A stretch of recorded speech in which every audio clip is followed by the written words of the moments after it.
जब अंग्रेज आए और यहाँ उन्होंने देखा तो भारत के बारे में अध्ययन किया, अभ्यास किया, तो उन्होंने लिखा कि भारत तो दुनिया में सबसे बड़ा व्यापार करने वाला, उद्योग चलाने वाला देश है, और भारत के व्यापार और उद्योग की स्थिति का बखान करना हो तो एक ही आंकड़ा आपको देता हूं। अंग्रेजों ने भारत के बारे में सर्वे किए, सर्वेक्षण किए और ये बताया कि दुनिया के बाजार में जो सामान बिक रहा है उसमें 33% सामान सिर्फ भारत का बना हुआ है। आज मैं आपको तुलना के लिए बात कह रहा हूं तो समझ में आ जाए, दुनिया के बाजार में इस समय 25% सामान चीन का बिकता है। दुनिया के बाजार में इस समय 25% सामान लगभग अमेरिका का बिकता है। अमेरिका एक देश है, चीन एक देश है, दोनों महाशक्तियां हैं। और आज से 175 साल पहले तक दुनिया के बाजार में 33% सामान अकेले भारत का बिकता था। और जिस समय हमारा व्यापार दुनिया में चलता था 33%, उस समय अमेरिका का माल पूरी दुनिया में 1% भी नहीं बिका करता था। तो अंदाजा लगा सकते हैं उद्योग कितने बड़े रहे होंगे, व्यापार कैसा होता होगा।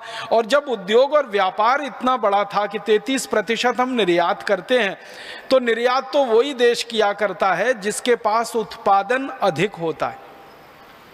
इसको एक सरल भाषा में मैं समझाना चाहता हूं। हम हमारे घर में खीर बनाते हैं और पड़ोसी को खिलाते हैं। कब? जब अपना पेट भर चुका होता है तब। हमारे घरों में ऐसा नहीं होता कि पड़ोसी को खिलाने के लिए खीर बनाते हैं। खीर तो अपने खाने के लिए बनाई जाती है और वो जरूरत से ज़्यादा बन जाती है, हमारा पेट भर जाता है तो पड़ोसी को खिलाई जाती है। मतलब क्या है, किसी देश का निर्यात कब होता है? जब उस देश की ज़रूरतें पूरी हो जाएं, उसके बाद सामान बच जाए, तब निर्यात किया जाता है। इसका मतलब बहुत साफ है कि आज से 175 साल पहले तक हमारी ज़रूरतों का सारा सामान हम बनाते थे। बनने के बाद वो बच जाता होगा तो उसको दूसरे देशों में हम निर्यात कराते थे, और निर्यात 33% होता था पूरे दुनिया के बाजार का। इसका माने हम उत्पादन करते होंगे, कुछ माल बनाते होंगे। तो उत्पादन के आंकड़े हैं भारत के अंग्रेजों के दस्तावेजों पर से आधारित कि भारत का उत्पादन पूरी दुनिया में 43% होता था, पूरी दुनिया में।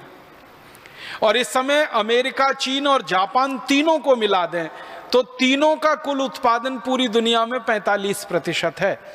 माने 3 देशों के बराबर का उत्पादन भारत में आज से 175 साल पहले तक था। दुनिया के विश्व के उत्पादन में 43% हम करते थे।